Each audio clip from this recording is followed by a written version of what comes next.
Monsieur le président, mesdames et messieurs les ministres, mes chers collègues, l'immigration est une chance pour la France. Telle est depuis une trentaine d'années la devise, sinon de la République, du moins d'une classe politique qui a tout renié jusqu'à laisser mourir l'identité du peuple français.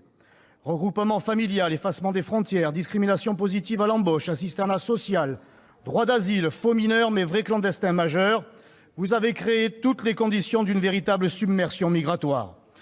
Alors l'immigration est une chance, mais pour qui ? Assurément pas pour nos compatriotes. Pour une caste politique, elle a permis de sauver quelques élections grâce à ces nouveaux Français. Pour d'autres, elle a permis de recevoir des subventions publiques et d'affréter des bateaux pour ramener des clandestins des côtes libyennes jusqu'en Europe. Les chiffres sont éloquents. En 2016, seuls 7% des étrangers qui se sont installés chez nous étaient munis d'un contrat d'embauche. L'immigration n'est plus, et depuis longtemps, une immigration de travail, mais une immigration de peuplement pour assistés sociaux. Pour nos compatriotes, la facture est exorbitante. Je vous le dis solennellement, mes chers collègues, je ne crois pas à la théorie du grand remplacement. En revanche, je suis convaincu de sa réalité. Je n'évoquerai pas, moi, le bruit et les odeurs si chers au président disparu, mais ces zones qui se comptent par centaines à travers le pays, qui sont devenues des enclaves étrangères, des zones de non-France où la haine de tout ce qui est français se répand comme une traînée de poudre.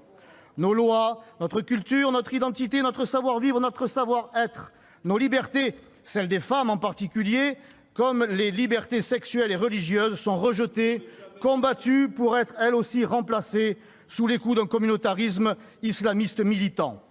L'idéologie du vivre ensemble s'écroule sous le poids de la réalité d'une immigration chaque jour plus violente et conquérante et met en danger notre unité nationale et républicaine. Seuls ceux qui en ont les moyens en réchappent. Et parmi ceux-là, vous tous, ou presque, mes chers collègues. Car si la classe politique est favorable au vivre ensemble, elle ne s'inflige pas le vivre avec. L'immigration, c'est comme les éoliennes. Ceux qui en défendent l'installation refusent d'en voir à côté de chez eux. Votre politique d'immigration, mes chers collègues, a aussi le coût du sang. Du Bataclan à Nice, de Laura à Morane, à Timothy ou à Théo, c'est notre jeunesse qui est sacrifiée sur l'autel d'une idéologie destructrice.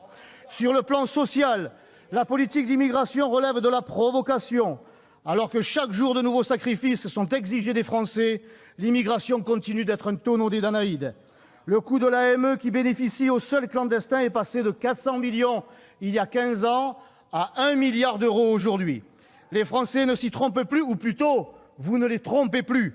Ils sont majoritaires à refuser ce suicide national. Les Français en ont marre, les Français en ont assez.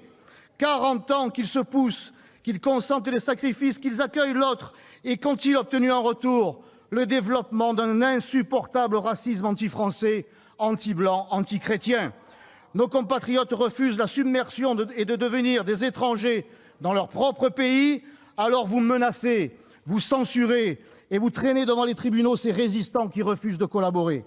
Comment pouvez-vous avoir les yeux aussi grands fermés devant ce phénomène unique dans l'histoire de l'humanité et des nations, celui de l'explosion démographique mondiale?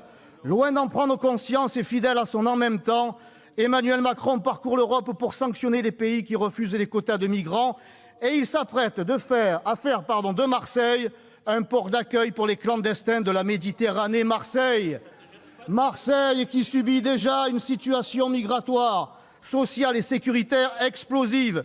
Une provocation que je continuerai à défendre et à dénoncer, comme c'est le cas depuis longtemps, et même si cela doit me coûter une mise en examen, comme c'est le cas aujourd'hui, car dans ce beau pays de France, un parlementaire qui dénonce un trafic d'êtres humains se retrouve devant les tribunaux. Face à ce danger mortel qui menace notre nation et l'Europe de Charlemagne, de Charles Martel, de Charles Quint, personne ne nous fera taire, mais nous attendons bien autre chose que de ce faux débat. Les seules questions qui devraient vous animer sont celles-là. Avons-nous, nous, Français, le droit de vivre en France selon nos traditions et notre identité? Avons-nous le droit de rester ce que nous sommes et de transmettre à nos enfants ce que nous avons reçu de nos parents? Avons-nous le droit de demeurer Français dans une France française? Nous connaissons la réponse, et le sursaut national ne peut donc venir d'aucun d'entre vous.